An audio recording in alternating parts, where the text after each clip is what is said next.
Court ने हमें पाबंद कर दिया कि ग्रेड 5 से ऊपर जो भी नौकरी दी, 5 से 15, 16 एंड अबव तो फिर पब्लिक सर्विस कमीशन देती है, 5 से 15 सिंध हुकूमत जो भी नौकरी दे वो एक टेस्टिंग सर्विस, एक टेस्ट लेके उसके बाद दे। अच्छा, तो आपने सुना कि सीएम साहब का रिप्लाई ये था कि कोर्ट ने हमें हुक्म दिया है कि 5 से लेकर 15 तक जो भी वैकेंसीज आती हैं, सबसे पहले आप एक टेस्टिंग सर्विस से, कैंडिडेट से आप एक टेस्ट लें और उसके बाद जाके वो कैंडिडेट्स अप्लाई करेंगे जो क्वालिफाई करेंगे। एक दफ़ा आप टेस्ट ले लें। आगे देखते हैं कि क्या कहते हैं। इंटरमीडिएट होना जरूरी है, जूनियर क्लर्क बनना है। जूनियर क्लर्क जो है वो इंफॉर्मेशन डिपार्टमेंट में भी होता है, लोकल गवर्नमेंट डिपार्टमेंट में भी होता है, होम डिपार्टमेंट में भी होता है, फाइनेंस डिपार्टमेंट, हर डिपार्टमेंट में होता है। अब मैं एक इंटरमीडिएट हूं, इन 10 डिपार्टमेंट्स में या 20 डिपार्टमेंट्स में जूनियर क्लर्क की वैकेंसी आती, मैंने जूनियर क्लर्क बनना है। मेरी चॉइस अपनी हो सकती है कि मैं चाहता हूं कि मैं लोकल गवर्नमेंट में बनूं जूनियर क्लर्क, लेकिन उधर अगर सब बनना चाहे तो कंपटीशन ज्यादा होगी, हो सकता है मैं अहल इतना ना हो, ना बनूं और मुझे इंफॉर्मेशन में नौकरी मिले जूनियर क्लर्क की। तो फिर मैंने अगर टेस्ट देना है तो मैं एक टेस्ट दूंगा लोकल गवर्नमेंट में, एक टेस्ट दूंगा इंफॉर्मेशन में, इस तरीके से 20 जगह पे 20 टेस्ट दूंगा। अब हमने कहा ये बड़ा एक लोगों पे जुल्म होगा। अच्छा, तो सीएम साहब ने कहा है कि आपने समझा होगा क्लियरली, तो वो कह रहे हैं कि शुरू से ये प्रैक्टिस रही है कि बच्चे क्या करते थे, जब भी कहीं भी वैकेंसी आती थी, इंफॉर्मेशन में आ गई, हेल्थ में आ गई, एजुकेशन में आ गई, किसी भी डिपार्टमेंट में जब जॉब्स आती थी तो हम अलग अलग अप्लाई करते थे। वैसे कि हमारे दौर में भी इस तरह प्रैक्टिस थी, तो ये हमें भी अजीब लगता था कि भाई हर जगह आप डॉक्यूमेंट्स भेज रहे हैं, कभी उधर भेज रहे हैं, कभी उधर भेज रहे हैं, कभी आपका रिप्लाई आता है, कभी नहीं आता, क्योंकि क्वाइट समटाइम्स या तो इंटरव्यू होता था डायरेक्टली या रिटन टेस्ट होगा। वो रिटन टेस्ट भी अजीब सा, मतलब आप कहीं आपको एक ग्राउंड में बिठा दिया कि भाई अभी आप टेस्ट दें, तो रिजल्ट का भी पता नहीं चलता था। तो इसमें ये होगा कि सखर आईबीए के उन्होंने असाइनमेंट दे दी है कि भाई आप one time in intermediate, suppose intermediate पे आप अप्लाई करेंगे तो इंटरमीडिएट वाला कैंडिडेट एक दफ़ा इंटरमीडिएट के लेवल पे अप्लाई करेगा और टेस्ट देगा, अप्लाई सखर आईबीए में अप्लाई करेगा, टेस्ट देगा, टेस्ट देने के बाद उसको वो एक सर्टिफिकेट मिलेगा या कोई उसको डॉक्यूमेंट मिलेगा जो उसका प्रूफ होगा कि आपका रिजल्ट है, ये है, आप पास हैं। तो आगे चलते हैं कि आगे क्या बता रहे हैं, और इससे रिलेटेड बता रहे हैं कि अलग अलग डिपार्टमेंट में टेस्ट देना, हर डिपार्टमेंट में टेस्ट देना, ये अजीब था। तो हमने इस पर सोचा कि ये थोड़ा सा अजीब भी है और कोर्ट का भी ऑलरेडी हुक्म है और जर्नलिस्ट ने भी उनसे सवाल किया है कि सिस्टम कौन सा है जो आप इस तरह करने जा रहे हैं। तो सीएम साहब ने इनको थोड़ा सा क्लियर किया है क्योंकि काफ़ी बच्चों की कन्फ्यूजन थी। आगे चलते हैं कि क्या कह रहे हैं। हमने कहा एक सिंगल टेस्ट कर लो, एक टेस्ट करो मैट्रिक लेवल का जो मैट्रिक के हैं, एक करो इंटरमीडिएट का और एक करो ग्रेजुएट लेवल का। इन टेस्ट की ऑब्वियसली अलग अलग होंगी जो तरीके, वो दर्जात जो भी, ठीक है, अलग अलग होंगे।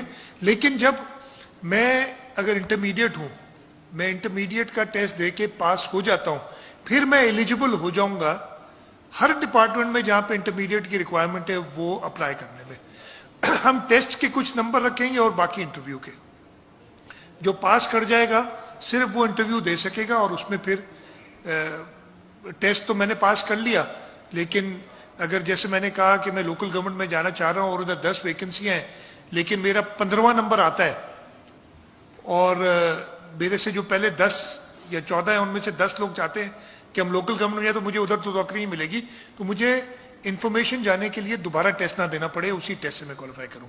तो ये बहुत मेरे ख्याल हमने आसान किया है। दूसरा सीएम साहब कह रहे हैं कि हमने फिर ऐसे कहा कि भाई सखर आईबीए को उन्होंने डायरेक्शन दी कि आप मैट्रिक वाले का भी लें, इंटर वाले का भी लें और ग्रेजुएशन वाले का भी टेस्ट लें, और टेस्ट लेने के बाद उनका रिजल्ट डिक्लेयर करें और 40% पे उनको पास करें। तो ये इन्होंने एक पॉलिसी बनाई। ये पॉलिसी ज़्यादा अच्छी है कि भाई वन टाइम एक बच्चा पास करेगा, क्योंकि मैट्रिक लेवल पे 5वें स्केल पे भी, 6ठे 7वें पे भी जो आएगी, उसके बाद इंटरमीडिएट का जो एक लेवल है उसी हिसाब से वो टेस्ट पास करेगा, ग्रेजुएशन लेवल पे 15 पे पास करेगा। तो इन्होंने कहा कि ये ज़्यादा बेहतर है। फिर कह रहे हैं कि हम MCQs का एक क्राइटेरिया होगा, ज़ाहिर है एक आपके नंबर होंगे ना, सपोज आपने 40 लिए, 50 लिए, 60 लिए, 70 लिए, तो वो आपके नंबर लिखे होंगे कि भाई ऑलरेडी आपने ग्रेजुएशन लेवल पे या इंटर लेवल पे या मैट्रिक लेवल पे आपने एक टेस्ट पास किया है और आपके इतने नंबर आए हैं। तो वो ज़ाहिर है वो आप रिज़ल्ट कार्ड लेके कहीं पे जाएंगे, अप्लाई करेंगे किसी डिपार्टमेंट पे, जो वैकेंसीज़ आएंगी पर्टिकुलर डिपार्टमेंट में, आप उनको वो रिज़ल्ट कार्ड दिखाएंगे कि भाई ऑलरेडी मैंने टेस्ट पास किया है। फिर आपका इंटरव्यू होगा, तो इंटरव्यू और रिटन का दोनों मिला के आपका रिजल्ट डिक्लेयर होगा। जो भी जॉब आप एलिजिबल होंगे तो आपको मिलेगी वो जॉब। तो इसी तरह कह रहे हैं कि अगर किसी डिपार्टमेंट में जॉब्स आती हैं, मैं वहीं पे रिजल्ट दूंगा, सपोज़ कि 15 जॉब्स आती हैं, 15 वैकेंसीज आती हैं, तो आप वहाँ पे वो रिजल्ट कार्ड सबमिट करेंगे, वो देखेंगे कि आपके टोटल कितने मार्क्स हैं। सपोज़ कि नॉर्मली इस तरह होता है कि एक जो सीट होती है उस पर 3 कैंडिडेट से इंटरव्यू या 4 से या 5 से लिया जाता है। नॉर्मली कमीशन 3 से लेती है या 4 से लेती है, तो अगर मेरिट सीट होती है तो 5 से लेती हैं। तो इस तरह होगा कि सपोज़ कि अगर 10 सीटें आती हैं तो आप 5 से मल्टीप्लाई करें तो टोटल नंबर कितने होते हैं, वो उन बच्चों को बुलाया जाएगा कि भाई 50 कैंडिडेट्स को आप बुलाएं 10 सीटों पे 50 कैंडिडेट अगर कंपटीशन करेंगे, वो कंपटीशन सिर्फ और सिर्फ इंटरव्यू का होगा, क्योंकि ऑलरेडी आपका रिजल्ट कार्ड होगा। तो 50 बच्चों को बुलाया जाएगा, वो 50 बच्चे इंटरव्यू देंगे। तो मेरे ख्याल में ये बड़ी ज़बरदस्त खुशाइन बात है और ये बहुत बड़ी अपॉर्चुनिटी है उन बच्चों के लिए जो रिपीटेडली अप्लाई कर रहे थे, परेशान थे, डॉक्यूमेंट्स फोटोकॉपी कराएं, टेस्ट, उसके बाद अटेस्टेशन, डॉक्यूमेंट्स अटेस्टेशन के बाद आप जाते थे किसी के बाद मिन्नतें करते थे, वो भी आपका बच के, साथ साथ आप चालान पे करते थे, वो भी आपका बच गया। तो डॉक्यूमेंट्स भी आपके बच गए कि भाई अटेस्टेशन करवाना है, फ़ोटो निकालने हैं, फ़ोटो देने हैं। तो मेरे ख्याल में ये बहुत बड़ी अपॉर्चुनिटी है। अगर इस दफ़ा भी अगर बच्चे इसको भी अगर आप सीरियसली नहीं ले रहे और इसको लाइटर नोट पे ले रहे हैं, कह रहे हैं कि ये स्कैम है, नहीं होगा, ये होगा, तो मेरे ख्याल में ये बच्चे बदनसीब हैं या मिसगाइडेड हैं। जो भी बच्चा वेल गाइडेड है ना, वो बच्चा इसमें अप्लाई करे, मैट्रिक पे, इंटर पे, ग्रेजुएशन पे। मैं तो आपको कहूँगा अगर आप ग्रेजुएशन में हैं तो आप तीनों में अप्लाई करें। तो उसके बाद चॉइस होती है ना, वंस आपको जॉब मिल जाए, अगर आपको लगता है कि ये अच्छी जॉब है मेरे लिए, सपोज़ कि जैसे गर्ल्स को अगर एजुकेशन डिपार्टमेंट में कोई असिस्टेंट की, क्लर्क की जॉब्स आती हैं, तो गर्ल्स के लिए वहाँ पे गर्ल्स जो एजुकेशन, जो गर्ल्स कॉलेज होगी या कोई गर्ल्स में स्कूल है, तो वहाँ पे आराम से जॉब कर सकती है। वहाँ पे देखें, वहाँ पे मेल तो नहीं होते इतने, तो ज़्यादातर गर्ल्स में तो गर्ल्स ही होती हैं, तो वो एडमिनिस्ट्रेटिव जॉब वो कर सकती हैं। बड़ी ज़बरदस्त जॉब्स होती हैं। 15 स्केल वाले किसी और डिपार्टमेंट कहीं भी जा सकते हैं। यहाँ पे SNGAD जैसे है वो डिपार्टमेंट होगा, तो उसमें आप कल सेक्शन ऑफिसर बनते हैं 17 में, फिर आप डिप्टी सेक्रेटरी बनते हैं, तो प्रोमोशन भी इनके हैं। बड़ी ज़बरदस्त अपॉर्चुनिटी है। तो मेरे ख्याल में ये हर कैंडिडेट को, जो भी जिन्होंने भी ग्रेजुएशन किया है, इंटर किया है, मैट्रिक किया है, इसको ज़रूर अवेल करें, सही से तैयारी करें। इंग्लिश के 40% है, जैसे हमने अभी सेशन स्टार्ट किया है, तो इस सेशन में हम 40% इंग्लिश पे फोकस कर रहे हैं, बाकी दूसरी चीज़ें रिकॉर्डेड लेक्चर्स दे रहे हैं, जैसे ज़्यादा से ज़्यादा आपकी अच्छी तैयारी हो और ये टेस्ट पास करने के बाद सिर्फ और सिर्फ इंटरव्यू देने जाएँ। तो मैं तो ये कह रहा हूँ कि जो मेरे कैंडिडेट्स जहाँ भी पास होंगे, तो उनका जहाँ जहाँ इंटरव्यू होगा, तो इंशाल्लाह मैं कम्प्लीमेंट्री कोशिश करूँगा कि उनको कम्प्लीमेंट्री इंटरव्यू की भी तैयारी कराई जाए, कहीं भी वो अप्लाई करते हैं। क्योंकि वंस आपको रिजल्ट कार्ड मिलेगा, तो नेचुरली रिजल्ट कार्ड मिलने के बाद आप कहीं अप्लाई करेंगे तो आपको कॉल आएगी, सिर्फ इंटरव्यू देंगे।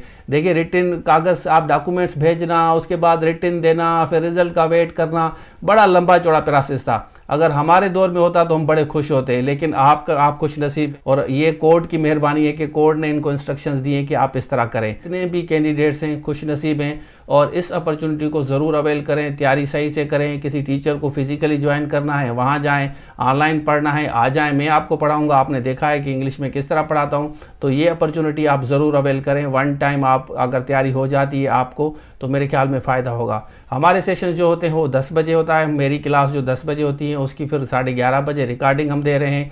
और अल्हम्दुलिल्लाह बहुत ज़्यादा बच्चे आ रहे हैं, और रिकॉर्डिंग के बाद बच्चे काफ़ी ज्वाइन कर रहे हैं। पहले रिकॉर्डिंग के लिए मैंने मना किया था, लेकिन क्योंकि नंबर ऑफ़ कैंडिडेट्स बढ़ रहा है, तो मैं कह रहा हूँ कि चले भाई रिकॉर्डिंग भी ले लें। तो रिकॉर्डिंग वाले ग्रुप में ऐड कर देंगे। अगर लाइव लेना होगा तो व्हाट्सएप ग्रुप में भी आप होंगे, तो अगर लाइव लेना है तो आप ले लें, अगर नहीं है तो रिकॉर्डिंग आपको मिलेगी। बाकी दूसरे जो करंट पाकिस्तान वाली ये जो चीज़ें मैंने आपको बताई हैं, वो आपको आराम से फ़ोल्डर भी मिलते रहेंगे। तो ये खुशाइन बात है। मैं इस चीज़ को समझता हूँ कि हर कैंडिडेट, हर बच्चा जिन्होंने मैट्रिक, इंटर किया है, ग्रेजुएशन किया है, ज़रूर अप्लाई करें, थोड़ी सी सही से तैयारी करें और ये अपॉर्चुनिटी अवेल करें।